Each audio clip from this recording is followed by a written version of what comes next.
pessoas não carecem de abundância, falta consciência do acesso que têm à abundância.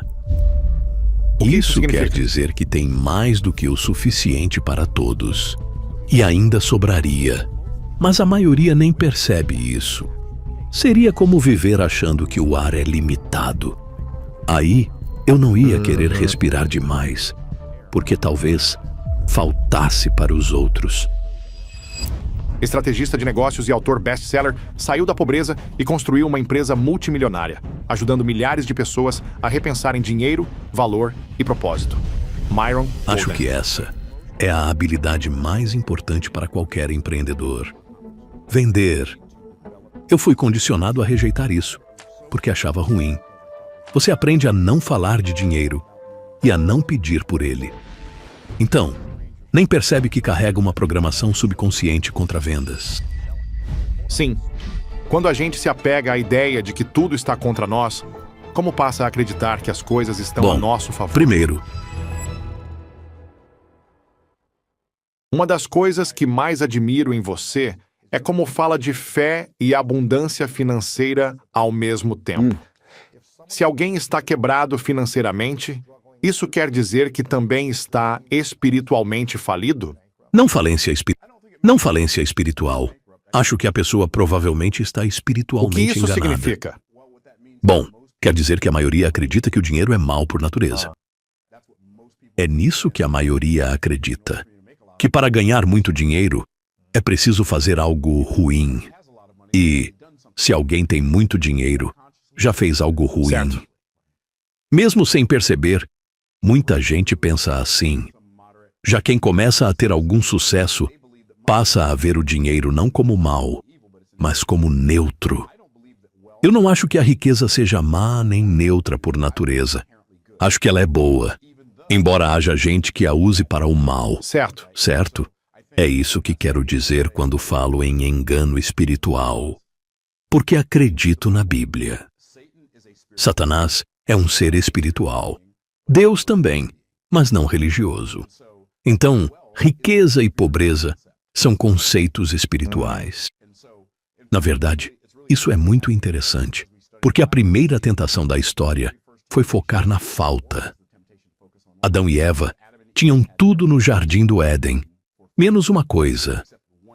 Satanás fez com que eles olhassem para o que faltava e perdessem de vista a abundância que já tinham. Essa foi a primeira tentação da O história. que mais falta para as pessoas hoje? Consciência. De quê?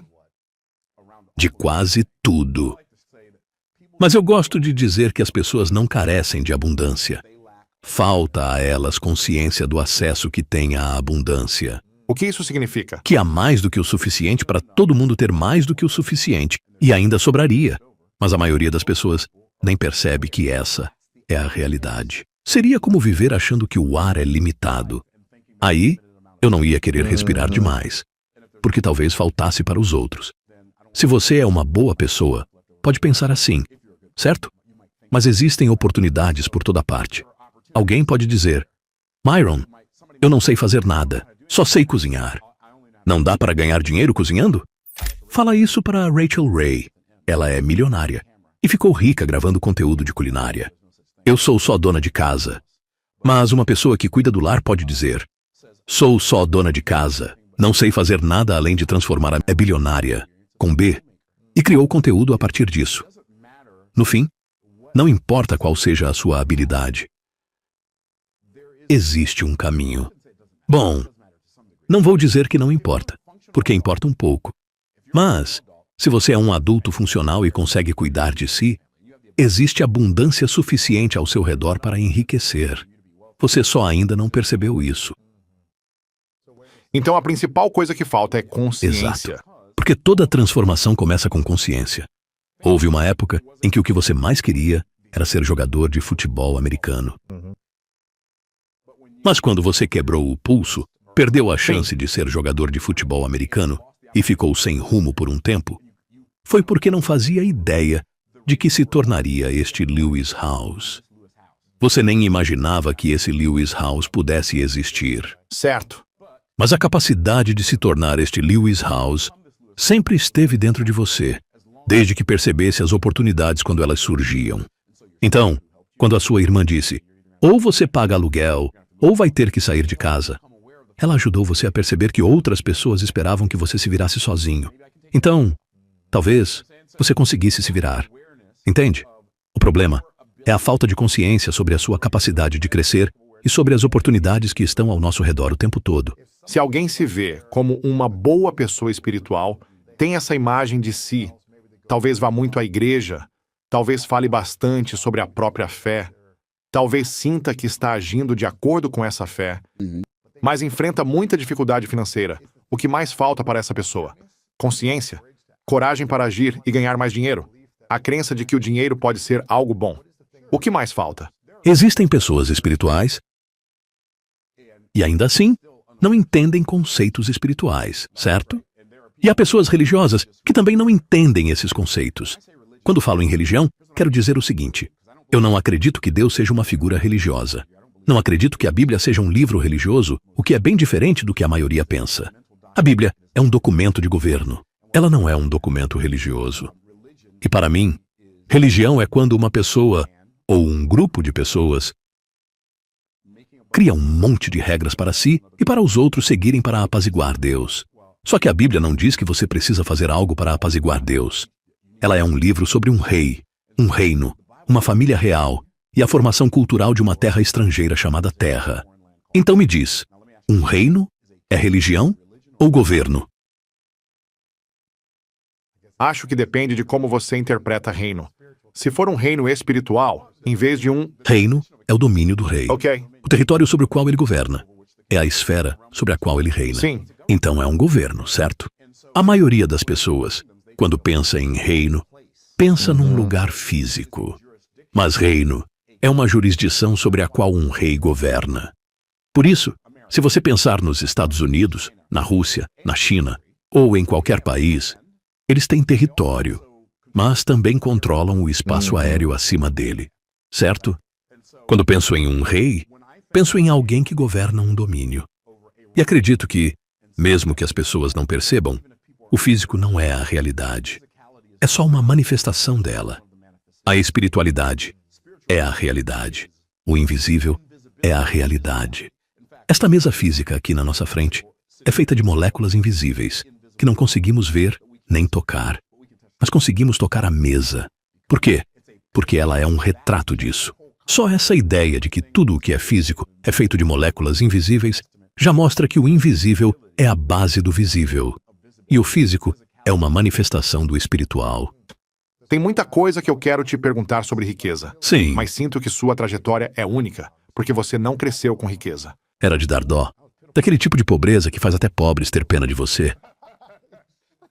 Você era pobre e também teve, acho que poliomielite, certo? Quando era bebê, sim. E você usa uma órtese na perna esquerda. Eu uso uma órtese na perna esquerda. Uma órtese de metal que vai do pé ao quadril. E no começo da carreira você começou como lixeiro, trabalhando com coleta de lixo.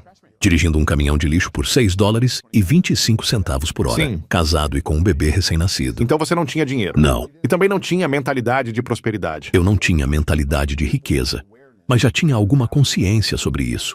Porque, quando eu trabalhava como lixeiro, entrei num negócio paralelo vendendo seguros e investimentos. Eu acordava às 2h30, chegava ao trabalho às 4 horas, dirigia o caminhão por 8, 10 horas, voltava para casa, cochilava e depois saía para vender seguros e investimentos. Foi nessa empresa que aprendi princípios como juros compostos, pagar a si mesmo primeiro e outros fundamentos financeiros. E percebi que eu trabalhava tão duro pelo dinheiro porque não tinha nenhum dinheiro trabalhando por mim.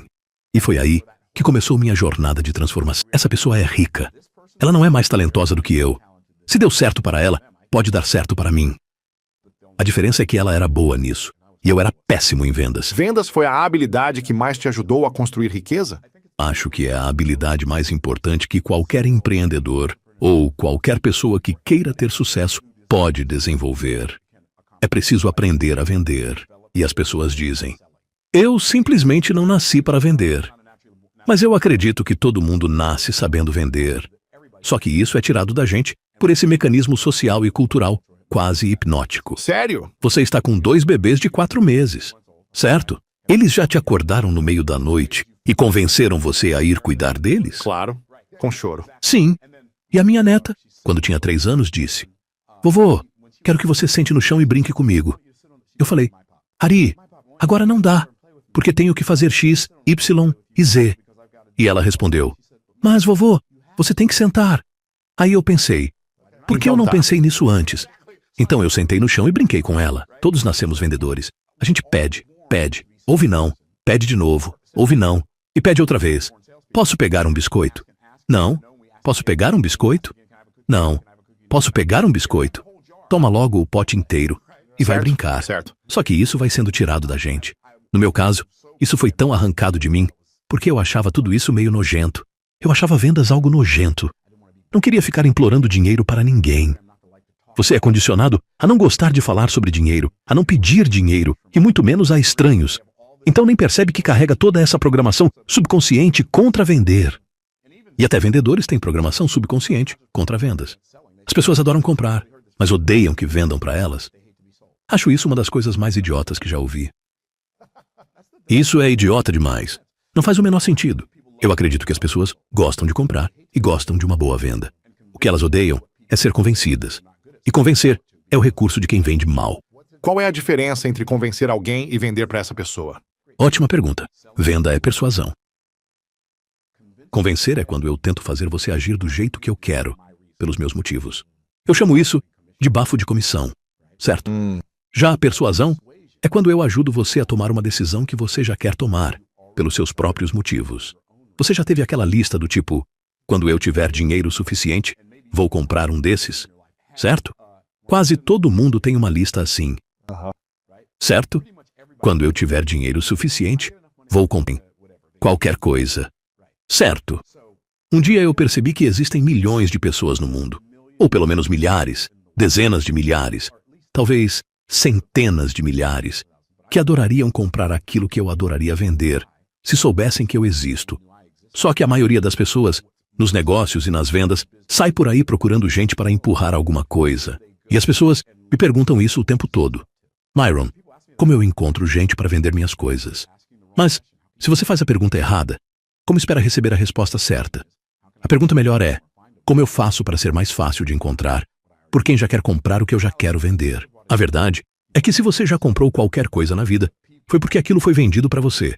E os melhores vendedores do mundo usam um conceito que eu chamo de venda fluida.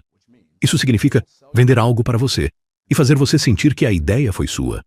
Se você está no seu último dólar, ou naquele momento em que sente: estou sem dinheiro, estou endividado, vivendo mês a mês, seja lá o que for, de salário em salário, e tem algo que está tentando vender. Certo. Como você faz para não parecer tão carente quando pensa: eu preciso dessa comissão agora? Ou, eu preciso muito que essa pessoa compre, senão não vou sobreviver. Então, como faço para persuadir a pessoa de que isso é para ela, em vez de passar a sensação de que quem precisa sou eu? Então você precisa trabalhar a favor da natureza humana, não contra ela. E ela funciona assim. Se eu corro atrás, você foge. Se eu me afasto, você vem atrás. Se eu pressiono, você recua. Se eu recuo, você se aproxima. Então tudo começa com consciência. Consciência de quê? Consciência de que eu não preciso fechar esta venda. Eu preciso fechar uma venda, mas não precisa ser esta. Se eu entendo o princípio, porque princípios não mentem, eles sempre dizem a verdade. Então, se eu entendo a lei das médias e entendo que todo vendedor tem uma média, inclusive eu, foi assim que fiquei bom em vendas. Eu sabia que tinha uma média. Quando você fala em média, quer dizer... Se você falar com X pessoas vão comprar. Vamos supor que sua média seja uma venda a cada 10 pessoas. Então, se a sua média é uma venda a cada 10 pessoas com quem você fala, uma compra. Se eu sei que vou falar com 10 pessoas hoje, não me importo qual delas vai comprar. Então eu consigo me distanciar emocionalmente, porque não preciso fechar esta venda. E, quando eu me mantenho mais desprendido, se você deseja aquilo, fica mais inclinado a comprar de mim do que de alguém que está correndo atrás de você. Fica mais resistente quando alguém corre atrás de você. Exatamente. Porque, seja numa venda, seja num relacionamento, não importa. Se eu faço você sentir que eu preciso de você, você conclui que não precisa de mim. Mas, se eu faço você sentir que eu não preciso de você, Aí você passa a sentir que precisa de mim. Agora, para eu fazer você sentir que eu não preciso de você, eu preciso realmente sentir isso. Como você faz isso? Percebendo que existe uma lei das médias. Eu tenho que fazer X vendas, mas você não precisa ser uma delas. Quando eu entendo isso, percebo outra coisa. Trabalhar comigo é um privilégio. Eu sou uma das poucas pessoas no mundo que realmente pensa no que é melhor para você. Alguém capaz de te vender algo e ficar feliz da vida se você disser não. Sim. E as pessoas dizem, é fácil para você falar isso, porque você tem dinheiro. Não. Eu tenho dinheiro porque é fácil para mim falar isso. E é fácil para mim falar porque é fácil sentir isso. Se estou te vendendo algo que não é do seu melhor interesse, quando você diz não, eu fico feliz. Por você e por mim. Estou fazendo um evento em Orange County e te perguntei, por que você não vem falar lá? Aí você disse, onde é? Eu respondi, em Orange County. E você falou, não, é longe demais. Sim, sim. E isso fez todo sentido para mim, certo? E eu até brinquei um pouco com você. Claro. Mas fez todo sentido. Eu não iria querer que você enfrentasse 1h30 de trânsito para falar no meu Sim. evento, impactar um monte de gente e depois encarar mais 1h30 na volta, para no fim, sair dessa experiência se sentindo mal. E aí, toda vez que você pensasse em mim, ia lembrar disso. Eu prefiro que você diga não e pense, poxa, quando eu tiver a oportunidade de fazer algo com Sim, ele, sim, vou ficar sim. animado com isso. Entende? Então, eu realmente acredito que o ingrediente principal para ter muito sucesso em vendas é amar tanto as pessoas para quem você vende, que jamais venderia a elas algo que pudesse... Adoro isso. Porque para mim a vida tem muito a ver com conquistar adesão. Então, como saber a hora de parar de tentar? Quer dizer, de parar de trazer alguém para a sua visão, para o seu produto ou para a sua palestra? Não vão gostar da minha resposta. Eu paro quando a pessoa diz não, porque... Bom, depende. Na primeira vez? Mas, na maioria das vezes, sim, eu paro. Porque eu sei que elas vão voltar, certo? Então, por exemplo, se estou fazendo um evento, eu não forço o fechamento. Eu nunca forço. Por exemplo, eu faço um desafio uma vez por mês e no fim digo, bom, esta é a oferta que criamos para você. Se isso fizer sentido para você, e se for para você, você vai perceber e aproveitar. Se não for para você, também vai saber disso. Agora, se você está esperando que eu fique nesta chamada no Zoom por 45 minutos, te explicando por que deveria aproveitar, isso não vai acontecer, porque eu tenho horário no golfe. Se quiser, a gente se vê no programa. Se não entrar, a gente se encontra em algum outro lugar do mundo. Tenha um ótimo dia. Sim. E pronto. Não existe pressão nenhuma. Porque eu não quero que você compre só porque eu te empurrei para isso. Porque, se eu tiver que te arrastar, vou Isso ter é que continuar te exaustivo. arrastando depois. E isso é exaustivo. E as pessoas realmente respeitam você quando você realmente respeita elas. Então, como você persuade as pessoas ao longo de uma chamada no Zoom de 1 ou 2 horas, ou seja lá o que for, para que na hora de fazer a oferta você esteja mais recuado, mais tranquilo, em vez de dizer, você precisa comprar isso? Como você vai persuadindo ao longo do caminho, agregando valor?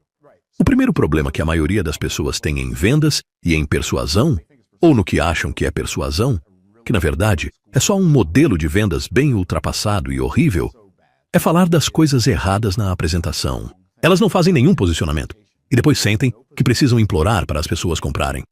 O motivo é simples. Você não deu às pessoas nenhum motivo para comprar.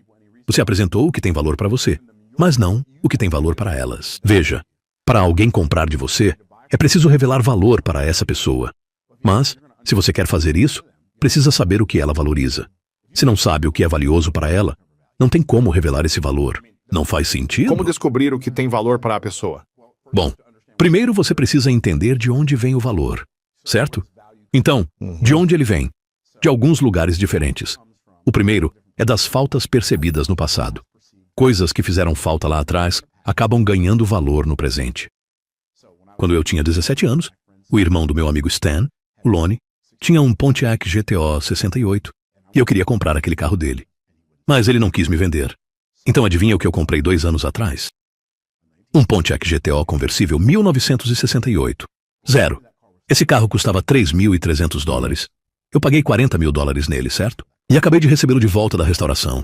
Está impecável. Sim. Então por que eu faria isso? Por que eu compraria esse carro? Eu tenho carros tão confortáveis que quando você senta neles, parece que te abraçam e perguntam, aonde você quer ir hoje, querido? E aí estou eu, dirigindo esse Pontiac todo duro e sacudindo. E eu penso, por que eu queria tanto esse carro? O que tinha tanto valor assim? Ah, porque eu o queria no passado e não podia tê-lo. Mas agora posso. Então vou ter. Então, se você entende o que faltou para as pessoas no passado, sabe sobre o que falar com elas no presente. Esse é o primeiro ponto. Número 2. O presente. Então, faltas percebidas no passado são uma fonte de valor. A segunda é virtudes percebidas no presente. Quando alguém percebe algo como bom agora, passa a dar valor a isso. Só que a maioria das pessoas, quando acha que está vendendo, fala sobre o que é valioso na oferta para si mesma, e não para o cliente. Elas não sabem o que o cliente percebe como bom, porque falam o tempo todo. Não existe diálogo, só monólogo. E uma grande apresentação de vendas é um diálogo em que você não fala sozinho o tempo todo. Então, esse é o segundo ponto. Virtudes percebidas no presente. E o último lugar de onde o valor vem é este. Visões percebidas do futuro criam valores percebidos no presente. Então, se a minha apresentação mostra às pessoas como elas podem ter tudo aquilo que faltou no passado, tudo aquilo que elas acham maravilhoso no presente, e ainda se ver vivendo um futuro inspirador, fica muito difícil dizer não, certo? Certo. Então, essa é a primeira coisa. É a primeira coisa que precisa acontecer numa apresentação. A grande ideia central precisa estar cercada por esses elementos. Número 2. Eu preciso posicionar minha oferta do jeito certo, porque, como vendedor, prefiro uma apresentação mediana com ótimo posicionamento do que uma grande apresentação com posicionamento mediano. E o que quero dizer com posicionamento? Bom, eu vou posicionar a minha oferta, aquilo que estou vendendo, ao lado de algo pelo qual a pessoa já pagou e que entregou menos valor. Esse é um ponto. Eu vou posicionar a minha oferta ao lado de o preço da minha oferta ao lado do custo de não alcançar o resultado que a pessoa vem buscando e mostrar qual dos dois sai mais caro. Então, o posicionamento é importantíssimo. E quando faço a apresentação, procuro ao máximo fazer com que, se estou vendendo algo para você, você mesmo construa a minha apresentação para si. E faço isso te fazendo perguntas. Vou fazer isso te fazendo o quê? Perguntas. Perguntas. Para a pessoa responder Viu? de volta. É disso que estou falando. Eu vou fazer a pessoa falar comigo. Então, para bons vendedores, o cliente traz o conteúdo e nós trazemos o contexto. Por isso, eu não quero ficar falando das partes da minha oferta. Tem 17 apostilas, blá, blá, blá. Ou então, tem esses componentes, esses elementos. Não, eu não quero falar das peças. Não quero falar do processo e, com certeza, não quero mostrar o processo, porque isso vai distrair a pessoa do resultado final. Então, eu não quero mostrar as partes. Não quero mostrar o processo. Eu não quero vender a minha pessoa, porque não quero ficar amarrado a você. Ah, você ganha tantas horas do meu tempo. Eu não quero isso. Quando eu vendo horas do meu tempo para você, passo a mensagem de que isso é tão difícil que você não consegue fazer sem mim. Essa não é a mensagem que eu quero passar. Faz sentido? Sim. Então, a única coisa que eu enfatizo quando estou vendendo, depois de fazer o posicionamento, revelar o valor e apresentar esse valor, é o resultado final. Eu mostro como vai ser sentir esse resultado, como isso vai soar, como as outras pessoas vão olhar para ela, como ela vai se sentir e o que vai poder fazer que hoje ainda não consegue. Então, quando você enfatiza o resultado final, as pessoas conseguem se enxergar no futuro que desejam. E isso torna muito mais fácil dizer sim, porque você é a primeira pessoa que fala com elas sobre uma ponte entre onde elas estão e onde gostariam de chegar. Sobre fé e finanças. E isso gera muito conflito nas pessoas. Muita gente entra em conflito com essa ideia. Mas por que você acredita que fé e riqueza realmente andam juntas? Bom, porque Deus é um Deus de abundância. Na verdade, Deus é tão abundante que quando colocou Adão e Eva no jardim do Éden, embora só houvesse 2 pessoas ali, com toda a comida de graça, sem lojas e sem nada à venda, ainda assim colocou ouro no jardim. E não só isso, ele colocou ouro no jardim do Éden e disse que aquilo era bom. Por que eu acredito que a riqueza é boa? Porque Deus disse isso. E por que eu acredito que riqueza, que abundância, é algo espiritual? Porque Jesus disse, em essência, que veio para que tivéssemos vida em abundância, enquanto o ladrão vem para roubar, matar e destruir. Ora, se você mata algo, há falta de vida. Se você rouba algo, há falta de bens. Se destrói algo, também há falta de bens. Então abundância e escassez são ambas espirituais. A abundância é resultado de entender os princípios espirituais que levam à prosperidade. E as pessoas acham que Deus quer que elas sejam pobres. Eu acho isso fascinante. Porque, se Deus quisesse você pobre, então também iria querer que fosse alcoólatra, preguiçoso, guloso e tolo. Por que eu digo isso? Porque numa perspectiva bíblica, a Bíblia diz para não amar o sono em excesso, senão a pobreza chega. Isso significa que se você é preguiçoso, vai acabar sem dinheiro. Se Deus quisesse que eu fosse pobre, teria que querer também que fosse preguiçoso, já que a pobreza é espiritual. Se trata a pobreza como sinal de santidade, mas Deus diz que a preguiça leva à pobreza. Se Ele quisesse que eu fosse pobre, teria que querer que eu fosse preguiçoso. Mas também diz que, se você tiver sabedoria, sua casa se encherá de grandes tesouros. Então, se Deus não quisesse que eu tivesse grandes tesouros, teria que querer que eu fosse um tolo. E também diz que o bêbado, o guloso e o preguiçoso acabam na miséria. Então Deus teria que querer que eu fosse um tolo, preguiçoso, guloso e alcoólatra, se quisesse que eu fosse pobre, porque Ele prometeu me abençoar com prosperidade se eu tiver o oposto dessas características. É por isso. Sim. Em que momento da sua vida você sentiu que tinha liberdade financeira de verdade? Não estou mais vivendo de salário em salário. Tenho abundância financeira. Não estou angustiado com o que vai acontecer nos próximos 6 meses. Posso te dizer o momento em que me senti assim, ainda sem ser rico. Foi em abril de 1999. E eu me lembro disso com muita clareza. Então, 27 anos atrás. Isso, 27 anos atrás. Eu ganhei, sem querer, $6.200 em uma semana. Em uma semana. Sabe o que é mais louco? Antes de você continuar, isso é muito estranho, pela coincidência disso tudo. Porque o momento em que eu me senti o homem mais rico do mundo foi quando eu ganhei $6.200 em Então você uma fez hora. isso em uma hora e eu em uma semana. Bom, Esses jovens. Sim. Foi exatamente quanto eu ganhei em uma hora com um webinar para a audiência de outra pessoa. Foi o meu primeiro webinar e eu fiz $6.200. E eu pensei, eu sou o homem mais rico do mundo. Era mais Sim. dinheiro do que eu talvez tivesse ganhado em anos, certo? Foi como um desbloqueio, tipo, isso é mesmo possível? Foi como abrir uma dimensão totalmente nova. Foi um desbloqueio para você e também foi para mim. Agora presta atenção. Bom, o que aconteceu foi o seguinte. Eu li Pai Rico, Pai Pobre, em janeiro de 1999, e percebi que a razão de eu estar quebrado era não ter ativos. Então eu disse, ok, vou começar a focar nos meus ativos. Eu até tinha alguns, mas não muitos.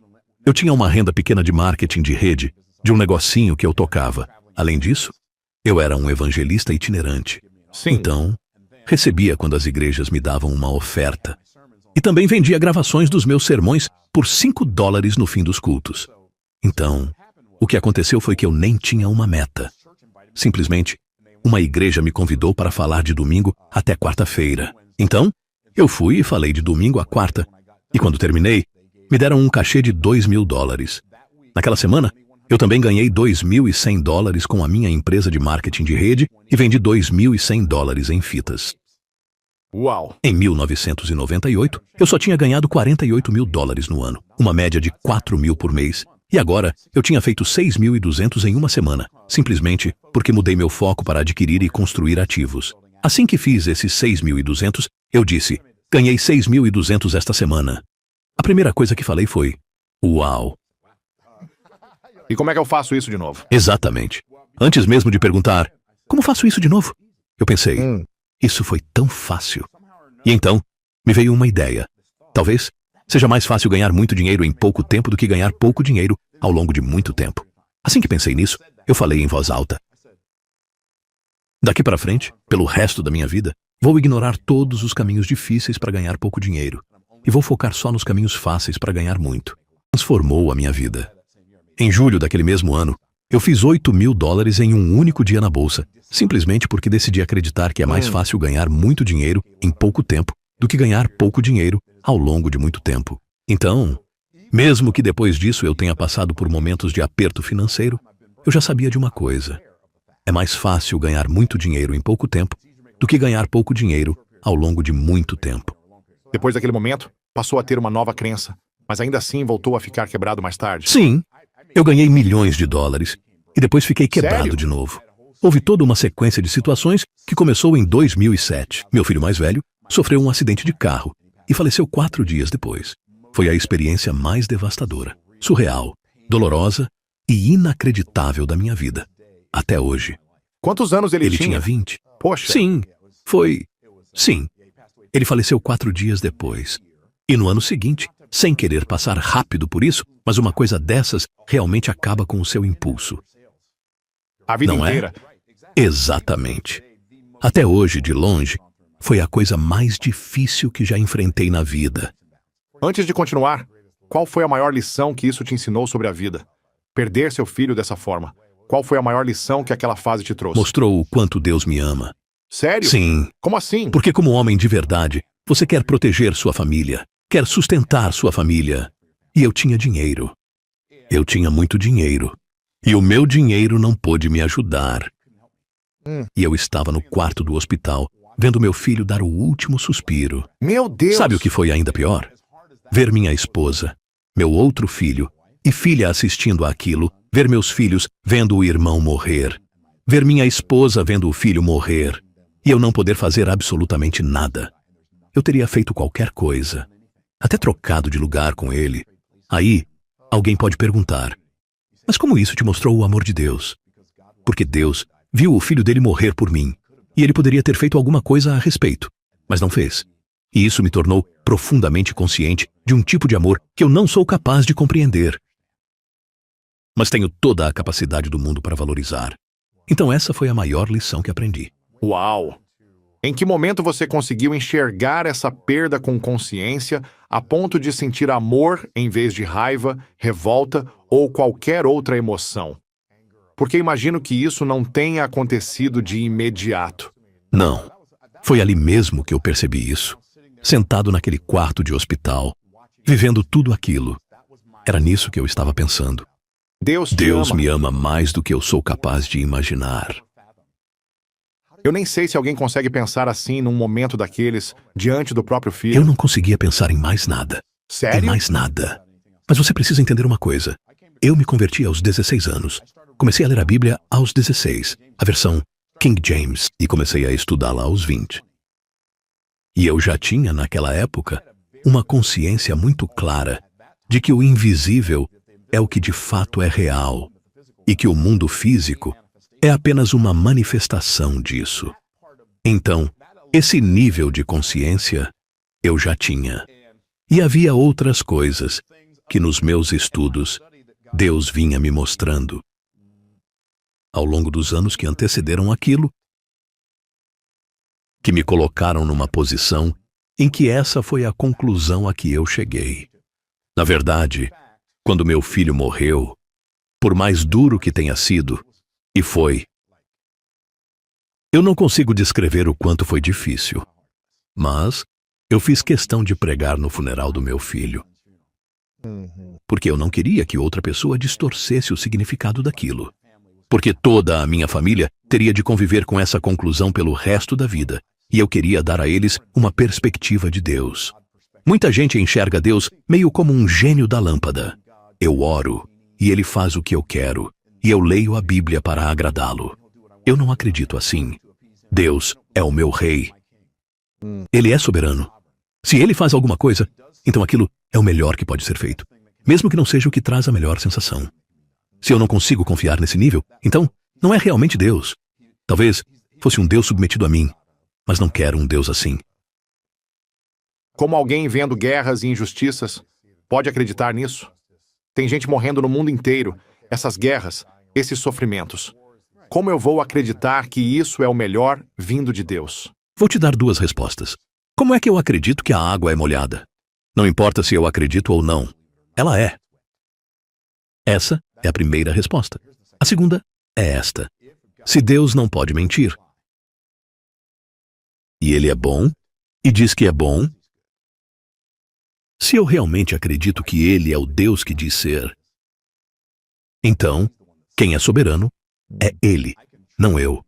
Eu posso confiar nele mesmo quando não o entendo. E acho que aqui está a diferença entre mim e talvez qualquer outra pessoa com quem você vá falar sobre Deus e fé. Eu não estou tentando fazer você acreditar no que eu acredito. Acredite, ou não acredite.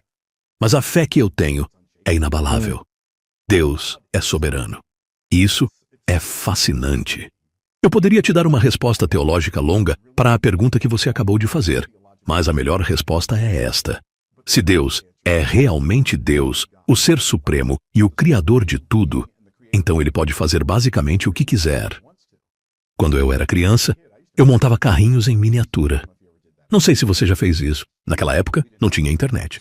Sabe o que mais eu fazia? Levava os carrinhos para o porão e explodia tudo com bombinhas. Por quê? Gastou esse tempo todo montando? Eu queria ver o que ia acontecer. Não estou dizendo que Deus quer ver o que vai acontecer, mas Deus é Deus.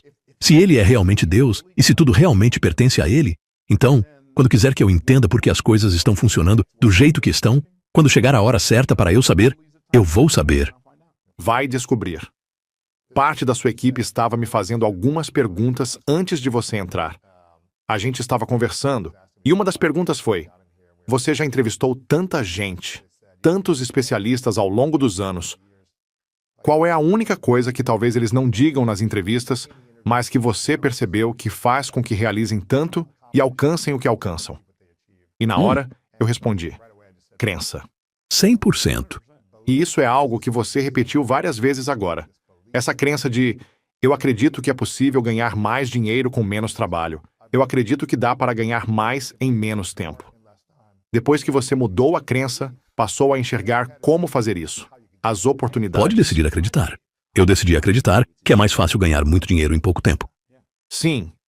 Então, como você chegou a esse lugar de crença, trabalhando como lixeiro, passando dificuldade, tendo poliomielite e uma perna que não funcionava direito? Quando você tem tudo isso, quando você... Acho que você nasceu em um hospital segregado, inclusive, Hospital né? segregado. Tipo, quando tudo parece estar contra você. Mas será que está? Bom, quando parecem Aí estar está. contra você. Quando você conta para si mesmo a história de que isso foi contra mim. Olha como isso é difícil. Olha esse desafio. Olha, eu só ganho 6,50 por hora. 6,25. Vai ser impossível. Mas obrigado pelo aumento. Quando a gente se apega à narrativa de que as coisas estavam contra nós, como faz a virada para acreditar que, na verdade, elas estavam a nosso favor? Pode decidir acreditar que tudo o que acontece com você, acontece para você. Sendo verdade ou não, pode acreditar. Você pode decidir acreditar. Pessoas acreditam em coisas que nem são verdade. No meu caso, eu sei que isso é verdade. Vou te dizer por que eu sei. Também vou te contar como desenvolvi essa certeza ao longo dos meus 64 anos de vida. Bom, uma das razões é que eu acredito que a Bíblia é verdade porque, quando comecei a lê-la, achei que encontraria religião, mas encontrei princípios. E encontrei muito do que, no mundo da programação, a gente chamaria de instruções do tipo: se isso acontecer, então faça aquilo. E eu comecei a testar essas instruções aos 16 anos. Lembro do primeiro versículo que testei, Provérbios 15, 1. A resposta branda desvia o furor, mas a palavra dura provoca a ira. E lembro de ter feito uma coisa específica que irritou o meu irmão Mike. Ele ficou furioso, dizendo: cara, eu não acredito que você fez isso. E eu respondi: poxa, você tem razão. Eu não devia ter feito isso. Isso não vai acontecer de novo. Desculpa. E ele simplesmente murchou e saiu andando. Aí eu pensei: isso foi incrível. Funcionou. Fez exatamente o que a Bíblia dizia que faria. Sim. Mas existem literalmente centenas de princípios bíblicos assim que eu venho testando desde os 16 anos. E nunca vi nenhum falhar. Interessante como ler mais e escrever mais te dá clareza para pensar melhor, certo? E existe uma história na Bíblia sobre um homem chamado José. José é jogado num poço, depois é tirado dali por comerciantes e vendido como escravo no Egito. Foram os próprios irmãos que o jogaram no poço, os 10 irmãos mais velhos. Depois, ele vira escravo de um homem chamado Potifar. A mulher de Potifar tenta seduzi-lo. Ou seja, é uma situação realmente trágica. Ele está a centenas de quilômetros de casa. É escravo na casa de outra pessoa. A esposa desse homem tenta seduzi-lo. E ele não cede. Ela agarra a roupa dele, arranca das costas, mente para o marido, e ele vai parar na prisão. Os irmãos voltam e dizem ao pai: achamos que José morreu porque encontramos a túnica dele. Na verdade, eles a rasgaram toda, colocaram sangue de animal e levaram de volta, dizendo: não sei se esta é a roupa do seu filho, mas... E aí o pai dele passou a achar que ele tinha morrido, certo? Então, por mais de uma década, José fica no Egito, ou na casa de Potifar, ou na prisão. Resumindo, por interpretar um sonho, José acaba se tornando o primeiro-ministro do Egito. Depois ele leva a família para lá por causa da fome e apresenta o pai ao faraó. O faraó pergunta ao pai dele: Senhor, quantos anos o senhor tem? E Jacó, por causa de tudo o que aconteceu com José, responde: poucos e maus foram os anos da minha peregrinação. Tenho 138 anos. Poucos e maus? Você acabou de reencontrar seu filho. Ele é o primeiro-ministro do país que manteve você vivo. E tudo em que você consegue pensar é na dor do passado. E José viveu a mesma dor que Jacó, só que pior. Era a dor dele na pele. Quando ele deu nome aos 2 filhos, sabe quais nomes escolheu? Efraim e Manassés. E sabe o que esses nomes significam? Um deles quer dizer que Deus o fez esquecer todo o sofrimento na casa do pai. O outro quer dizer que Deus o fez prosperar na terra da sua aflição. A mesma coisa que Jacó enxergava como algo acontecendo contra ele, José enxergava como algo acontecendo a favor dele. E você sempre tem uma escolha diante da vida. Vou reagir como Jacó ou como José? Por exemplo, Sim. você vai à academia, você Sim. treina. Sim. Dá para ver, certo? Sim, sim. Porque você puxa peso. É difícil. É difícil, mas me mantém E saudável. por que te mantém saudável? Porque rompe as fibras do músculo. Mas em tese, isso parece ruim. Está destruindo o músculo. Só que ele se rompe justamente para poder se reconstruir mais forte. Então me diz, o que na vida melhora porque é fácil? Não sei. Talvez se você está vivendo um momento fácil, aquilo seja bom naquele instante. Parece bom. Mas isso não faz o momento seguinte ser fácil. Não. Então, o fato de eu ter nascido em um hospital segregado, porque pessoas negras não podiam nascer no Tampa General, foi algo doloroso para os meus pais. E eu contraí poliomielite porque as condições do hospital eram muito ruins. Eu passei a vida toda andando com essa órtese na perna. Aos 13 anos, fiz uma cirurgia de alongamento em que quebraram minha tíbia e minha fíbula. Colocaram parafusos, prenderam tudo numa estrutura, alongaram os ossos, cortaram meu tendão de Aquiles e fizeram um monte de outras coisas. Ontem, jogando golfe e subindo e descendo aqueles morros, quando terminei, estava latejando. Não é horrível, só é doloroso, só é difícil. É que não existe ser humano nenhum que consiga dizer, olhando para frente, se algo é bom ou ruim. A gente só consegue perceber isso olhando pelo retrovisor. Eu não sou inteligente o bastante para saber o que é bom. Sou inteligente o bastante para saber o que dói. Mas também para entender que nem tudo o que dói é ruim. O que você acha que essa experiência te trouxe? Ou melhor, te ensinou ao longo da vida?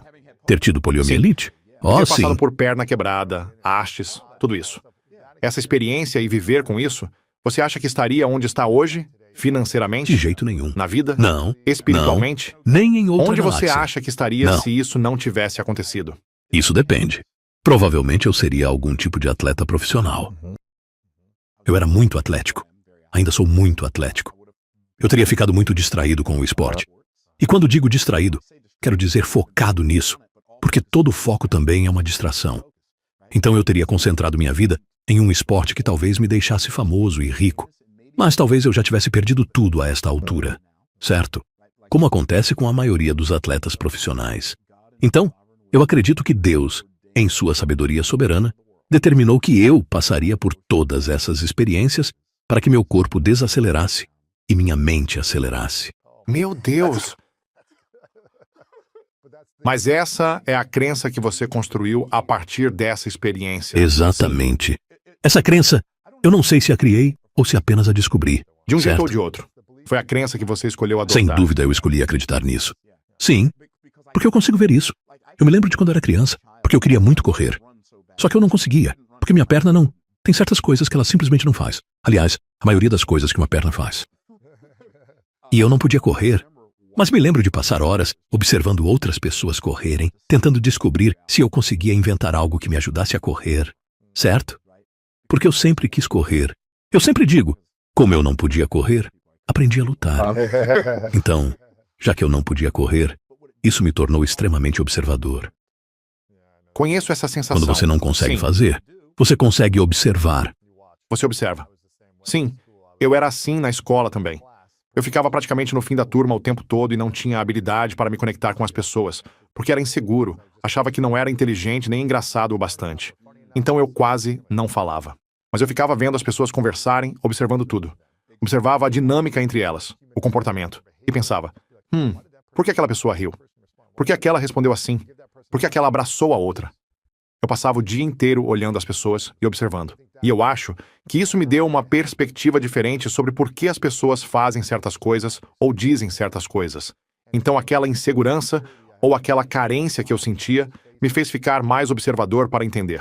Ok, como eu faço um amigo? Como eu me conecto com alguém, mesmo quando parece que ninguém quer se conectar Muito comigo? bom. Então acho que é uma dinâmica Com parecida. certeza. Eu me lembro de passar todo o equivalente ao 7º ano tendo apenas um amigo o ano inteiro. Então, eu lembro do que isso faz a pessoa sentir. Sim. Qual é a maior mentira que, na sua opinião, pessoas de fé aprenderam sobre ganhar dinheiro e construir riqueza? Quanto mais dinheiro você ganha, mais distante fica de Deus. E se ganhar dinheiro demais, não pode ir para o céu. Sério? Sim. Por que as pessoas acreditaram nisso? Bom, porque Satanás é um mestre do engano, certo? E as melhores mentiras são aquelas que parecem verdade. Então, quando eu leio a Bíblia, vejo que Satanás enganou Eva, distorcendo as palavras de Deus, não inventando palavras próprias. A primeira tentação com que Satanás tentou Jesus no deserto também foi uma distorção da palavra de Deus. Ele cita algo como: joga-te daqui abaixo, porque também diz que aos seus anjos dará ordens a teu respeito. Ou seja, ele usou a própria palavra de Deus para tentar enganar Jesus. Então, elas acreditam nisso porque muita gente que prega e ensina a Bíblia nunca aprendeu a estudá-la da forma correta. Nunca aprendeu a lei da primeira menção, a do contexto e a das definições. E, se você não aplicar essas leis, qualquer coisa que você ler vai te levar a uma conclusão errada, porque você não está usando a estrutura de interpretação para a qual aquilo foi escrito. Certo? Se eu começar a usar um monte de palavras rebuscadas e você não souber o que isso quer dizer, sua reação vai ser: o quê? Certo? Pois é assim que a maioria das pessoas lê a Bíblia. E aí o que elas fazem é pegar a impressão mais superficial e achar que isso já é interpretação. Não é. Por exemplo, existe uma passagem, aliás, uma das mais mal compreendidas de toda a Bíblia, em que Jesus diz sobre o jovem rico: é mais fácil um camelo passar pelo fundo de uma agulha do que um rico entrar no reino dos céus. O que quer dizer? E como devemos interpretar isso? Bom, o que isso realmente quer dizer é o seguinte: se você começar a história a partir do jovem rico, não vai chegar a uma interpretação correta. Você precisa do contexto E o inteiro. contexto é o seguinte: pouco antes disso, Jesus tinha acabado de falar, e as pessoas estavam levando as crianças para que ele as abençoasse. Mas os discípulos disseram: tirem essas crianças daqui. Então Jesus disse: deixem vir a mim os pequeninos e não os impeçam. E depois acrescentou: porque dos tais é o reino dos céus. Então ele disse: deixem as crianças virem a mim. Ou seja, Jesus está dando uma ilustração de como funciona a salvação bíblica. Deixem as crianças virem a mim. Então, o que uma criança faz para se sustentar? Sabe, quer dizer, Ela chora, certo. Mas ela ganha dinheiro? para se sustentar, ela não ganha dinheiro. Ela não consegue se sustentar sozinha. Não consegue prover moradia, nem comida. Para sobreviver, uma criança precisa depender 100% de outra pessoa. A não ser que seja uma estrela em Hollywood e esteja ganhando dinheiro. Ainda assim não consegue andar sozinha, se alimentar sozinha. Se for um bebê, Sim. entende o que estou dizendo? Logo depois disso, ele abençoa as crianças. Aí o texto diz: então veio até ele, esse jovem rico. E o rapaz pergunta: bom mestre, que coisa boa eu devo fazer para herdar a vida eterna? E Jesus responde: por que você me chama de bom? Jesus não perguntou isso porque ele não fosse bom. Ele estava perguntando: por que você me chama de bom? Porque o rapaz estava dizendo: bom mestre, que coisa boa eu devo fazer? E Jesus estava mostrando o seguinte: se você acredita que eu sou bom, então não precisa confiar na sua própria bondade. Mas se acha que já é bom, então não precisa de mim, porque eu é que sou bom. Então, vai ser você ou vai ser eu? E depois ele diz: mas se você quer saber sobre os mandamentos... Aliás, Jesus sabia que aquele rapaz não conseguia guardá-los. E aí disse: se você quer entrar na vida, guarde os mandamentos. Ele estava dando ao jovem a chance de dizer: eu tentei guardar os mandamentos, mas não consigo. Porque essa é a resposta verdadeira de todo ser humano. A resposta verdadeira é: eu tentei guardar os mandamentos, mas não consigo. Só que o jovem não faz isso. Ele tenta bancar o esperto com Jesus e pergunta: quais? Então Jesus cita vários que sabia que o rapaz não tinha quebrado, e depois menciona um que estava evidente para todo mundo ali, que aquele homem violava o tempo todo. Quais eram? Não matarás, não furtarás, não darás falso testemunho, não adulterarás, honra teu pai e tua mãe. E por fim, ama o teu próximo como a ti mesmo. Aí o jovem responde: tudo isso eu tenho guardado desde a minha juventude. O que ainda me falta? Ah, então você guardou tudo isso? Interessante. Você ama o próximo como ama a si mesmo? Pelo sapato que está usando, dá para ver que você ama a si mesmo.